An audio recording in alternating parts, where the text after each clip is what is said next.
ഇന്ന് നമ്മൾ പഠിക്കാൻ പോകുന്നത് എനിവേ എന്നതിൻ്റെ ഉപയോഗത്തെക്കുറിച്ചാണ്. എനിവേ എന്ന് പറഞ്ഞാൽ നമുക്ക് എല്ലാവർക്കും അറിയാം, നമ്മളെല്ലാവരും തന്നെ കോൺവെർസേഷൻ ചെയ്യുമ്പോൾ ഉപയോഗിക്കുന്ന ഒരു വാക്കും കൂടിയാണ് എനിവേ എന്നുള്ളത്, അല്ലേ? അപ്പം എനിവേ എന്ന് പറയുന്നത് അത് എന്താണ്? ആഡ്വർബാണ്. ആഡ്വർബായിട്ടാണ് എനിവേ നമ്മൾ ഉപയോഗിക്കുന്നത്. എനിവേ എന്ന് പറഞ്ഞാൽ നമുക്ക് ആദ്യം അറിയുന്ന ഒരു ഉപയോഗം എന്ന് പറഞ്ഞാൽ നമ്മൾ ഒരു കാര്യത്തെക്കുറിച്ച് സംസാരിച്ചുകൊണ്ടിരിക്കുകയാണ്. അപ്പം ആ ഒരു കാര്യത്തെ വിട്ട് അടുത്തൊരു കാര്യത്തിലോട്ട് നമ്മൾ പോകുമ്പോൾ നമ്മൾ അവിടെ എനിവേ ആണ് ഉപയോഗിക്കുന്നത്, അല്ലേ? ഫോർ എക്സാമ്പിൾ ആയിട്ട് ഒരു മലയാള സെൻറ്റൻസ് പറയുകയാണെങ്കിൽ, നിനക്ക് എൻ്റെ കല്യാണത്തിന് വരാമായിരുന്നു. എന്തായാലും വേറെ എന്തുണ്ട് വിശേഷം, അങ്ങനെ നമ്മൾ പറയില്ലേ? ആ ഒരു കല്യാണത്തെക്കുറിച്ചുള്ള ചർച്ച വിട്ടിട്ട് നമ്മൾ വേറൊരു കാര്യത്തിലോട്ട് പോവുകയാണ്. അപ്പോൾ നമ്മൾ അവിടെ ഉപയോഗിച്ചത് എനിവേ ആണ്. അത് നമ്മൾ എല്ലാവർക്കും നമുക്ക് എല്ലാവർക്കും തന്നെ അറിയുന്നൊരു കാര്യമാണ്, നമ്മളെല്ലാവരും ഉപയോഗിക്കാറുള്ള ഒരു കാര്യവുമാണ്. ഇനി നമ്മൾ എനിവേ ഉപയോഗിക്കുന്നത്, എനിവേയുടെ അർത്ഥം എന്തായാലും എന്നാണ് അർത്ഥം. എനിവേ എന്ന് പറഞ്ഞാൽ എന്തായാലും അത് ഒരു ആഡ്വർബാണ്. അപ്പൊ നമ്മൾ ഇനി എനിവേ എന്തിനാണ് ഉപയോഗിക്കുന്നതെന്ന് പറയാം. ഐ വിൽ ഡു ഇറ്റ് എന്ന് പറഞ്ഞാൽ എന്താ? ഞാൻ വിൽ ഡു ചെയ്യും, ഇറ്റ് ഞാൻ ഇത് ചെയ്യും. എനിവേ എന്തായാലും ഞാൻ ഇത് ചെയ്യും. എന്താണ് പറഞ്ഞത്? ഞാൻ വിൽ ഡു ചെയ്യും, വില്ല് കഴിഞ്ഞ് വി വൺ ചേർത്തു, ഇറ്റ് അതിൻ്റെ അപ്പുറത്ത് നമ്മൾ ചേർത്തു anyway. I will do it anyway, എന്തായാലും എനിവേ ചേർത്തത് കൊണ്ട് എന്തായാലും ഞാനത് ചെയ്യും. ഇനി ഷീ വിൽ സേ ദാറ്റ് എന്ന് പറഞ്ഞാൽ അവൾ പറയും, അല്ലെ? ഷീ വിൽ സേ പറയും. എന്ത് പറയും? ദാറ്റ്, അത് പറയും. ഷീ വിൽ സേ ദാറ്റ്, അവൾ അത് പറയും. ലാസ്റ്റ് നമ്മൾ ചേർക്കുകയാണ് എനിവേ, എന്തായാലും അവൾ അത് പറയും. She will say that anyway, അവൾ എന്തായാലും അത് പറയും. ഇനി വേറെ ഒരു സെന്റൻസ് പറയുകയാണെങ്കിൽ, എനിക്ക് ചോറ് ഇഷ്ടമല്ല, പക്ഷെ എന്തായാലും ഞാൻ ചോറ് കഴിക്കാൻ ശ്രമിക്കാറുണ്ട്. അപ്പൊ നമുക്ക് എങ്ങനെ പറയണം? I don't like rice. I don't like rice. Don't like rice, എനിക്ക് ചോറ് ഇഷ്ടമല്ല. പക്ഷേ ബട്ട് ഞാൻ കഴിക്കാൻ ശ്രമിക്കാറുണ്ട്. I try to eat it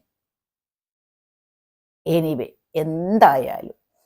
I try to eat it, ഞാനത് കഴിക്കാൻ ശ്രമിക്കാറുണ്ട്. എനിവേ, എന്തായാലും ഞാനത് കഴിക്കാൻ ശ്രമിക്കാറുണ്ട്. കാരണം ചോറ് കഴിക്കാതെ നമ്മൾ മലയാളികൾക്ക് പറ്റില്ല. ഉച്ചയാകുമ്പോൾ എന്താണെങ്കിലും ചോറ് വേണം. എൻ്റെ പേഴ്സണലി എനിക്ക് ഒരു മണിയാകുമ്പോഴത്തേക്കും ചോറിൻ്റെ വിളി തുടങ്ങും. ചോറ് കഴിക്കണം. ഇനി 12:30 എന്ത് കഴിച്ചാലും 1 മണിയാകുമ്പോഴത്തേക്കും എനിക്ക് ചോറുണ്ണണം. അത് എൻ്റെ ഒരു ശീലമാണ്. അപ്പം എന്താണ്? ഐ ട്രൈ ടു, ഞാൻ ശ്രമിക്കാറുണ്ട്. എന്താണ്? ഈറ്റ് ഇറ്റ് എനിവേ, എന്തായാലും ചോറ് കഴിക്കാൻ ശ്രമിക്കാറുണ്ട്. മനസ്സിലായല്ലോ? ഇനി വേറെ ഒന്നാണെങ്കിൽ, she is not a good player എന്ന് പറഞ്ഞാൽ എന്താണ്? അവൾ ഈസ് നോട്ട്, അല്ല, ഗുഡ് പ്ലെയർ, അവൾ നല്ല പ്ലെയർ അല്ല, നല്ല ഒരു കളിക്കാരിയല്ല. She is not a good player, അവൾ നല്ല ഒരു കളിക്കാരിയല്ല. പക്ഷേ ബട്ട് എന്തായാലും അവൾ കളിക്കാറുണ്ട്. എന്തായാലും അവൾ കളിക്കാറുണ്ട്. ഷീ കളിക്കാറുണ്ട്. ഷി പ്ലേസ്, കളിക്കാറുണ്ട്. എനിവേ, ഷി പ്ലേസ് എനിവേ, അവൾ കളിക്കാറുണ്ട് എന്തായാലും. നിങ്ങൾക്ക് മനസ്സിലായല്ലോ? She is not a good player, അവൾ നല്ലൊരു കളിക്കാരിയല്ല. ബട്ട് ഷീ പ്ലേസ് എനിവേ, അവൾ എന്തായാലും കളിക്കാറുണ്ട്. ഷീ പ്ലേസ്, കളിക്കാറുണ്ട്. എനിവേയുടെ ഉപയോഗം മനസ്സിലായല്ലോ? ഇനി വേറെ ഒരു സെന്റൻസ് ആണ് എങ്കിൽ, I want to speak English well, അല്ലേ? എനിക്ക് നന്നായി ഇംഗ്ലീഷ് സംസാരിക്കണമെന്ന ആഗ്രഹമുണ്ട്, അതെൻ്റെ ഒരു ആവശ്യമാണ്. സോ അതുകൊണ്ട് ഞാൻ എന്തായാലും പഠിക്കാൻ ശ്രമിക്കാറുണ്ട്. I try to learn English anyway, English പഠിക്കാൻ ഞാൻ ശ്രമിക്കാറുണ്ട് എന്തായാലും. Anyway, I try to learn English anyway, എന്തായാലും ഞാൻ ഇംഗ്ലീഷ് പഠിക്കാൻ ശ്രമിക്കാറുണ്ട്. പഠിക്കണമെന്ന ആഗ്രഹമുള്ളത് കൊണ്ട്, അതുകൊണ്ട് ഞാൻ ശ്രമിക്കാറുണ്ട്. ഐ ട്രൈ ടു ശ്രമിക്കാറുണ്ട്. ഇനി എന്താണ് വേറെ ഒരു സെന്റൻസ്?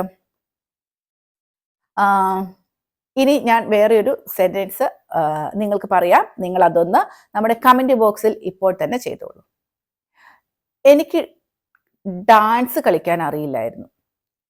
എനിക്ക് ഡാൻസ് കളിക്കാൻ അറിയില്ലായിരുന്നു. പക്ഷെ എന്തായാലും ഞാനത് കളിച്ചു. ഇപ്പോൾ തന്നെ കമന്റ് ബോക്സ് നിങ്ങൾ എങ്ങനെ കൊടുക്കും, എങ്ങനെ എഴുതും എന്ന് പറഞ്ഞോളൂ. എന്താണ്? എനിക്ക് ഡാൻസ് കളിക്കാൻ അറിയില്ലായിരുന്നു, എന്തായാലും ഞാനത് കളിച്ചു. അപ്പോൾ ഇപ്പോൾ തന്നെ നിങ്ങൾ അതിനെ ഒന്ന് ഇംഗ്ലീഷിലോട്ട് ട്രാൻസ്ലേറ്റ് ചെയ്ത് ഇപ്പോൾ തന്നെ നിങ്ങൾ നമ്മുടെ കമന്റ് ബോക്സിൽ കൊടുക്കുക. അപ്പോൾ എനിവേയുടെ ഉപയോഗം വളരെ കൃത്യമായി നിങ്ങൾക്ക് മനസ്സിലായി എന്ന് വിചാരിക്കുന്നു. എനിവേ എന്ന് പറഞ്ഞാൽ എന്തായാലും എന്നാണ് അർത്ഥം. അപ്പം ഈ എനിവേ, അതായത് എനി വേ എന്നുള്ളത് ഒരു വാക്കാണ് അല്ലെ, ഒറ്റ വാക്കാണ്. ഇനി എനി വേ എന്നുള്ള 2 വാക്കുമുണ്ട്. നമുക്ക് ഇനി കുറേ ക്ലാസ്സുകൾ എനി വെച്ചിട്ട് കുറേ കാര്യങ്ങൾ പഠിക്കാനുണ്ട്. എനി ഹൗ, എനി ഹൂ എന്നൊക്കെ പറഞ്ഞ് കുറേ കാര്യങ്ങളുണ്ട്. നമുക്ക് അവരെ ഓരോരോ ദിവസങ്ങളായിട്ട് ഇനി പഠിച്ചു തുടങ്ങാം. അപ്പം ഇന്ന് നമ്മൾ എനിവേ ഒരു വാക്കായിട്ടുള്ളത് എന്തിനു ഉപയോഗിക്കുന്നു എന്ന് നമ്മൾ പഠിച്ചു. അപ്പം എന്താണ്, ഇന്നത്തെ ക്ലാസ് നിങ്ങൾക്ക് ഇഷ്ടപ്പെട്ടല്ലോ? നിങ്ങളുടെ ഭയങ്കര അധികം വിലയേറിയ അഭിപ്രായങ്ങൾ നമ്മുടെ കമന്റ് ബോക്സിൽ കൊടുക്കണം. ഇനി ഏത് ക്ലാസ്സുകളാണ് നിങ്ങൾക്ക് വേണ്ടത്, അല്ലെങ്കിൽ ഞാൻ പറഞ്ഞു തരുന്നത് നിങ്ങൾക്ക് മനസ്സിലാകുന്നുണ്ടോ ഇല്ലയോ എന്നൊക്കെയുള്ള കാര്യങ്ങൾ നിങ്ങൾ കമന്റ് ബോക്സിൽ കൊടുക്കണം. മാന്യമായി തന്നെ നിങ്ങളുടെ അഭിപ്രായങ്ങൾ കമന്റ് ബോക്സിൽ ഞാൻ പ്രതീക്ഷിക്കുന്നുണ്ട്. അപ്പോൾ എല്ലാവർക്കും ഇന്നത്തെ ക്ലാസ്സും ഇഷ്ടപ്പെട്ടെന്ന് വിചാരിക്കുകയാണ്. ഒരു കാര്യം കൂടെ ഞാൻ നിങ്ങളെ ഓർമ്മിപ്പിച്ചോട്ടെ. നമ്മുടെ ഇപ്പോൾ OET മൈൽസും ഒക്കെ പഠിക്കാൻ വേണ്ടി നിൽക്കുന്നവർ, അല്ലെങ്കിൽ പഠിച്ചിട്ട് എഴുതാൻ പറ്റുന്നില്ല, റൈറ്റിംഗ് കിട്ടുന്നില്ല, എഴുതാൻ പറ്റുന്നില്ല, അതൊക്കെ ബുദ്ധിമുട്ടുന്നവരുണ്ട് എങ്കിൽ നിങ്ങളുടെ പരിചയത്തിൽ ആരെങ്കിലുമൊക്കെ ഉണ്ടെങ്കിൽ അവർക്കൊക്കെ നമ്മുടെ ക്ലാസ്സുകൾ ഷെയർ ചെയ്ത് കൊടുക്കുക. നമ്മൾ എഴുതാൻ പഠിക്കുക എന്നുള്ള വീഡിയോസ് ഒത്തിരി ചെയ്തിട്ടുണ്ട്. അത് ഒത്തിരി പേർക്ക് പ്രയോജനമായിട്ടുണ്ടെന്നും എനിക്ക് മനസ്സിലായിട്ടുണ്ട്.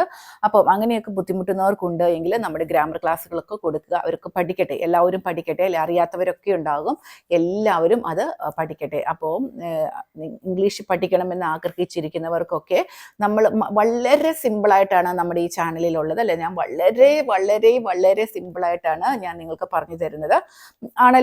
ആണോ അല്ലയോ എന്നും കൊണ്ട് നിങ്ങൾ ഇപ്പോൾ ഈ കമന്റ് ബോക്സിൽ ഒന്ന് കൊടുത്തോളൂ. ഞാൻ പറഞ്ഞു തരുന്നത് ഏറ്റവും ലളിതമായിട്ടാണ് ഞാൻ നിങ്ങൾക്ക് പറഞ്ഞു തരുന്നത്. ഇനി അതും അല്ല എന്ന അഭിപ്രായമുള്ളവർക്കും പറയാം, ആണ് എന്ന അഭിപ്രായമുള്ളവരും ഇപ്പോൾ തന്നെ നമ്മുടെ കമന്റ് ബോക്സിൽ കൊടുത്തോളുക. അപ്പോൾ അങ്ങനെ ഈ ലളിതമായി പഠിക്കുന്ന ഈ ക്ലാസ്സുകൾ മറ്റുള്ളവർക്കും കൂടി പ്രയോജനപ്പെടണം എന്നുണ്ടെങ്കിൽ നിങ്ങൾ അവർക്കും കൂടി ഒന്ന് ഷെയർ ചെയ്ത് കൊടുക്കുക. അവരും കൂടി ക്ലാസ്സുകളൊക്കെ കേട്ട് മനസ്സിലാക്കട്ടെ. അപ്പോൾ നമ്മുടെ ക്ലാസ്സുകൾക്ക് വേണ്ടിയുള്ള സ്പോക്കൺ ഇംഗ്ലീഷ് ക്ലാസ്സിന് വേണ്ടിയുള്ള രജിസ്ട്രേഷൻ നടന്നുകൊണ്ടുണ്ട്. ഞാൻ എൻ്റെ വാട്സപ്പ് നമ്പർ കൊടുത്തിട്ടുണ്ട്, നിങ്ങൾക്കതിൽ കോൺടാക്ട് ചെയ്യാം. അതേപോലെ സംസാരിച്ച് പഠിക്കണം. പേഴ്സണലായിട്ട് ഒരു ട്രെയിനറെ വെച്ചിട്ട് അവരോട് ഇങ്ങനെ സംസാരിച്ച് നിങ്ങൾക്ക് അറിയുന്ന ഇംഗ്ലീഷിനെ നന്നായിട്ടൊന്ന് പോളിഷ് ചെയ്തെടുക്കണം. വന്നിട്ട് നന്നായി സംസാരിക്കണമെന്ന് ആഗ്രഹിക്കുന്നവർക്കുണ്ട് എങ്കിലും എൻ്റെ ഈ വാട്സപ്പ് നമ്പറിൽ നിങ്ങൾക്ക് വിളിക്കാവുന്നതാണ്.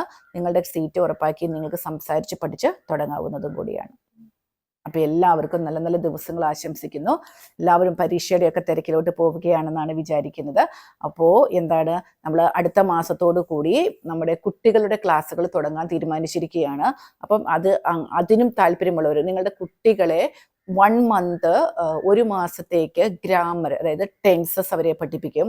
അങ്ങനെ പഠിക്കണം ഇംഗ്ലീഷ് കുട്ടികൾക്ക് അറിയണം എന്ന് ആഗ്രഹമുള്ളവർക്ക് അടുത്ത മാസത്തേക്കാണ്. അപ്പോൾ നിങ്ങളുടെ സീറ്റ്, കുട്ടികളെ പഠിപ്പിക്കണമെന്ന് ആഗ്രഹമുള്ളവർ ഇപ്പോൾ തന്നെ നിങ്ങൾ വിളിച്ച് സീറ്റ് ബുക്ക് ചെയ്യ കാര്യം. ഒത്തിരി കുട്ടികളുടെ പാരൻസ് എന്നെ വിളിച്ച് അന്വേഷിക്കുന്നുണ്ട്. അപ്പോൾ ഒത്തിരി പേരായി പോവും. അപ്പോൾ കുറച്ച് പേർക്ക് മാത്രമേ സീറ്റുള്ളൂ. അങ്ങനെ കുട്ടികൾക്ക് പഠിപ്പിക്കണമെന്ന് ആഗ്രഹമുള്ളവർ ഇപ്പോൾ തന്നെ നിങ്ങളുടെ സീറ്റ് വിളിച്ച് ഉറപ്പാക്കുക. അപ്പോൾ എല്ലാവർക്കും നല്ല ദിവസം ആശംസിക്കുന്നു. Thank you.